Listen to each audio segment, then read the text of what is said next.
کیونکہ وہیں پہ جا کے فلرش ہوں گے, وہیں جا کے وہ گروم کریں گے, وہ ہائٹ پہ جائیں گے. آپ کی سکسیس سٹوری ہے آپ کے پاس کوئی اس طرح کا کوئی بچہ جو کہ انٹرسٹ اس کا پتہ نہیں کہاں ہو اور وہ آپ کو لگ نہیں رہا ہو کہ وہ آپ سے کچھ سیکھنے والا ہے, but eventually made it good? Oh yes, میرے پاس ایک بچہ آیا تھا سوئمنگ میں بہت پہلے, تو اپنی اکیڈمک سائڈ میں بہت زیادہ وہ برائٹ تھا کہ ان کی مدر نے بتایا کہ فرام کلاس 1 ٹل کلاس 6 یہ بچے نے اسٹوڈ کیا, فرسٹ آیا ہمیشہ کلاس میں. اور اس میں جب وہ سوئمنگ میں آیا نا تو آپ یقین کریں گے 15 دن تک اس نے وہ پانی کے کونے پہ کھڑا ہوا, کچھ نہیں کرتا تھا, صرف ایسے کھڑا رہتا تھا.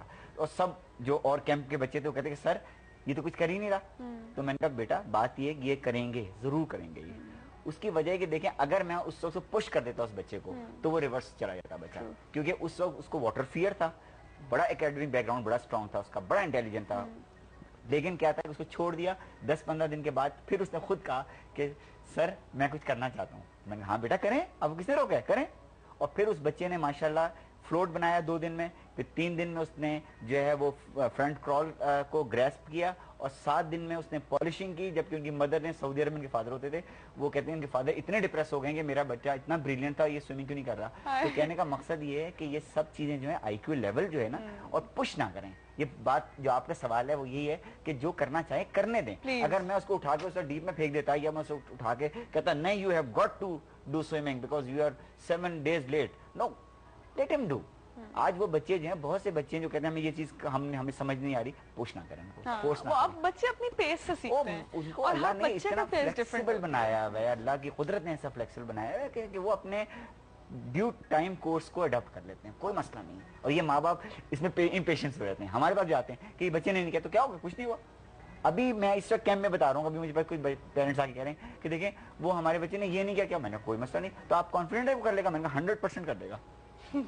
ہمارا آپ کی کوئی سکسیس سٹوری جو اس وقت آپ کے سامنے موجود ہے؟ میرے پاس بہت سکسیس سٹوریز ہیں. میں تو یہ فیل کرتی ہوں کہ ہر بچے کو گروم کرنے کے لیے کوئی نہ کوئی طریقہ ہوتا ہے. there is no such thing as an impossible case unless until the child is a special child. if the child is a normal child تو ہر بچے کو آپ, مطلب کچھ بچے ہوتے ہیں کہ وہ پڑھائی میں اتنا انٹرسٹ نہیں لے رہے ہوتے ہیں, آپ کا کام ہے کہ آپ ان کو پڑھائی میں انٹرسٹ دلوائیں, اور ساتھ میں ان کی جو ایکسٹرا کریکولر ایکٹیویٹیز جو بھی ہیں وہ بھی آپ اس کے ساتھ مطلب کنٹینیو رکھیں. یہ نہ کریں کہ جی نہیں بھائی you just have to study, sorry آپ نے یہ اپنا کام کمپلیٹ نہیں کیا ہے, اب آپ کے ہم ساری نہ کھیلیں گے نہ کچھ کریں گے, کیونکہ اس سے آپ بچے کی پرسنالٹی ختم کر دیتے ہیں. اور بیسکلی ان دا اینڈ آپ کی نہ اسٹڈی میں very frankly what counts most is your personality. آپ کہیں بھی جائیں, اگر ایک اسٹرانگ پرسنالٹی ہوگی وہ اس کو جاب اپرچونیٹیز بھی ہوگی, because that is how you look at the success of a person کہ جی اس کو کون سی اس کو جاب مل گئی ہے, یا وہ how much is. Very frankly یہ اتنی مٹیریلسٹک ورلڈ ہو چکی ہے کہ we are just categorizing people کہ جی وہ کتنا ارن کر رہے ہیں. تو میں کہتی ہوں جس کی پرسنالٹی اسٹرانگ ہوگی وہ ارن بھی زیادہ کرے گا, وہ اپنی فیلڈ میں شائن کرے گا. اور ضروری نہیں ہے کہ he should be good at the science subjects only, اور he should be good at maths only. He can be good at art as well, music as well. Exactly. اب سکسیس سٹوریز کیا, اب میرے خیال میں اگر میں شہزاد روائے یا علی ظفر سے پوچھوں تو پتہ نہیں ان کی کیا ایجوکیشنل بیک گراؤنڈ ہے, لیکن یہ کہ وہ اپنی فیلڈ میں بہت آگے ہیں. یا فائنلی وہ نہیں, ہاں ایگزیکٹلی, میں سوچ رہی تھی کب بریک کریں گی یہ پریشر میں. ہاں نہیں ایگزیکٹلی. اور پھر اگر, اور وہی بات ہے کہ ہمارے کرکٹرز کو آپ دیکھ لیجیے کہ عمر گل ہیں, یہ ہیں, یا پھر میں مجھے نہیں پتا کہ ان کا اکیڈمک بیک گراؤنڈ کیا ہے, لیکن I think they have made the whole nation proud of what they've done. So آپ یہ نہیں ڈینائی کر سکتے کہ جی نہیں بھائی جو بکس پڑھے گا اسی نے کچھ کرنا ہے, باقی جو نہیں پڑھتے ہیں وہ بالکل ہی ناکار ہے. ایک اور پیغام ہے, خدا را بچوں کو مارا مت کریں.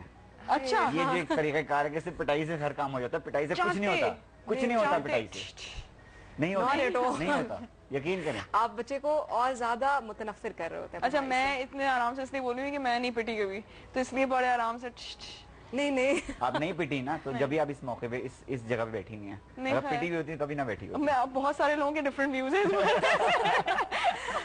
جن اسکولوں میں ہم نے پڑھا ہے ان اسکولوں کا کرائیٹیریا بالکل ڈفرینٹ تھا. ان اسکولوں میں ایسے سوالات کیے جاتے تھے کہ آج اگر میں اس چینل میں بتاؤں تو لوگ ہنس کے پاگل ہو جائیں گے. کیسے ٹیچر ہوا کرتے تھے, ان کی کیا گرومنگ تھی ان ٹیچر کی, وہ کیا پوچھا کرتے تھے. میں تو خیر ماما پارسی سے ہوں, تو وہاں کے teachers very good, very kind. میں پیلے اسکول کا ہوں, یہ ماما پارسی کی, میں پیلے اسکول, میں اپنے اسکول کا بتا رہا ہوں. لیکن میں بھی بہت اچھے اسکول سے ہوں, لیکن ٹیچرز کا بہت برا ایکسپیرینس رہا ہے میرا, بہت برا. We were lucky, I think I was very lucky. اور انہوں نے مطلب ہر طریقے سے ہماری پوری مطلب پرسنالٹی کو بلڈ اپ کیا ہے.